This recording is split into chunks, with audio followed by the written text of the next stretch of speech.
દેશભરમાં રામ મંદિર પ્રાણ પ્રતિષ્ઠા મહોત્સવનો જુવાળ જોવા મળી રહ્યો છે, ત્યારે ગુજરાત પણ તેમાંથી આખરે કેમ બાકાત રહે? સુરતમાં પ્રાણ પ્રતિષ્ઠા મહોત્સવ પહેલા મહિલાઓએ હાથમાં રામ નામની મહેંદી મૂકી અને રામ ભક્તિની આસ્થા દર્શાવવાનો પ્રયત્ન કર્યો। આ પ્રાણ પ્રતિષ્ઠા મહોત્સવને હવે માત્ર ગણતરીના દિવસો બાકી છે, ત્યારે મહિલાઓએ મુખમાં શ્રીરામનું નામ, હાથમાં રામ નામની મહેંદી આ મુકાવીને ધન્યતા અનુભવી। આ મહેંદી પણ જેવી તેવી નહીં, હાથની મહેંદીમાં ચિતરાયું છે શ્રીરામનું નામ, રામાયણના 51 પ્રસંગો અને વિવિધ પાત્રો, જેમાં સીતારામ, લક્ષ્મણ, હનુમાનજી, વિભીષણ આ સહિતના પાત્રોને મહેંદી સ્વરૂપે ચિતરાયા છે। મહિલાઓમાં પ્રાણ પ્રતિષ્ઠા મહોત્સવને લઈને આખરે કેવો ઉમંગ છે તે જાણવાનો પણ અમે પ્રયત્ન કર્યો। અયોધ્યાની અંદર રામ મંદિરની જે પ્રતિષ્ઠા થવાની છે તેને લઈને લોકોની અંદર ભારે ઉત્સાહ જોવા મળી છે। अलग अलग देशों की अंदर अलग अलग राज्यों की अंदर लोग अनेक अनोखी रीते जे उत्साह मनावी रह्या छे। त्यारे सूरतनी वात करीए तो सूरतनी अंदर पण जे महिलाओं छे ते हाथमां अलग अलग जे रामन जे कही शकाय छे चित्र मूकी अने जे मेहंदी पुरावी छे। त्यारे सूरतना जे वेसु विस्तारमां आवेली एक केम्पसनी अंदर महिलाओं छे एक साथे 51 जेटला जे काल्पनिक जे चित्रों छे ते मेहंदीनी अंदर जे रंग पूराया छे। तो आपणी साथे महिलाओं छे तेमनी साथे वात करीशुं। केटलो उत्साह जोवा मळी रह्यो छे, शुं उत्साह अने कई रीते लोकोने जे संदेशो? खूब ज उत्साह छे। उत्साहने कोई लिमिट नथी के वर्णवी न शकाय एटलो उत्साह छे लोकोमां के भगवान श्रीराम घणा वर्षों बाद वर्षों बाद पाछा आवी रह्या छे, तो एनी खुशीमां बधाए मेहंदी मुकावेली छे। શું કહેશો, કેટલો ઉત્સાહ જોવા મળે છે? આપના હાથની અંદર કઈ રીતે મહેંદી મૂકી છે, શું સંદેશો? મારા હાથમાં રામ પ્રતિષ્ઠા માટેની એક કાલ્પનિક ચિત્ર કર્યું છે। મારા હાથમાં ભગવાન શ્રી હરણનું કાલ્પનિક ચિત્ર કરીને દર્શન કરાવ્યા છે આખી રામ થીમ પર, ને અમને આ માટે ખૂબ ઉત્સાહ છે કે અમે આજે રામની સ્મૃતિમાં અમે જોડાઈ શક્યા છે, રામ ભક્તિમાં। શું કહેશો, જે રીતે આપે મહેંદી મુકાવી છે અને ઉત્સાહ છે, ઠેર ઠેર લોકોની અંદર ઉત્સાહ જોવા મળી રહ્યો છે રામ મંદિરને લઈને, તમે શું કહેશો? આજે ચિત્ર જે જોવા મળ્યું છે શું સંદેશો આપી રહ્યા છે?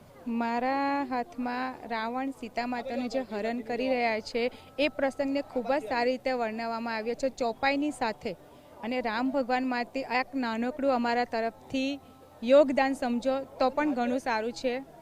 અને ખરેખર રામ ભગવાન માટે અમારા મનમાં એટલી બધી આસ્થા અને શ્રદ્ધા છે જેનો કોઈ હદ નથી, અને એટલો ઉત્સાહ છે જેના માટે અમે આ નાનકડું પાઠ ભજવી રહ્યા છીએ। જે રીતે જોઈ શકાય છે કે તમામ મહિલાઓ છે પોતાના હાથની અંદર જે રામ જે છે કહી શકાય છે અલગ અલગ જે ચિત્રો છે તે બનાવવામાં આવે છે।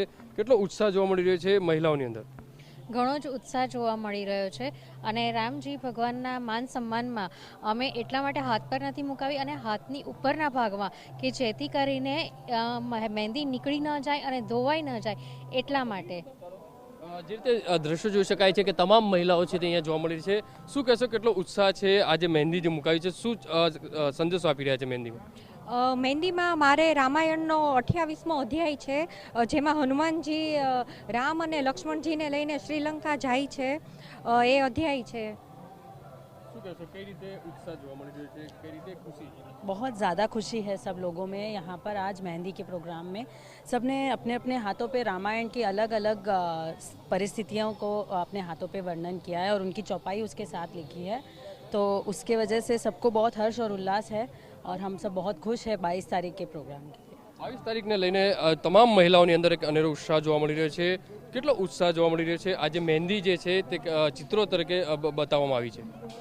हाँ, मेहंदी ने चित्र तरीके एटले बताववामां आवी छे कि आपणुं जे पुराणो वखतनुं रामायण छे जेमां राम भगवान एकदम महान व्यक्ति थई गया छे, ए 500 वर्ष पछी पाछा अयोध्यामां स्थापित थवा जई रह्या छे। एटले हिंदू धर्म माटे अमारा माटे बहु ज गौरवनी वात छे, एटले एनी उजवणी रूपे अमे मेहंदीनो कार्यक्रम राखेलो छे अने 51 लेडीजोए 51 अध्यायोनुं चित्रांकन अमारा हाथों पर करेलू है અને એને લગતું જે કાંઈ પણ ચોપાઈ છે બીજા હાથ પર દર્શાવેલી છે।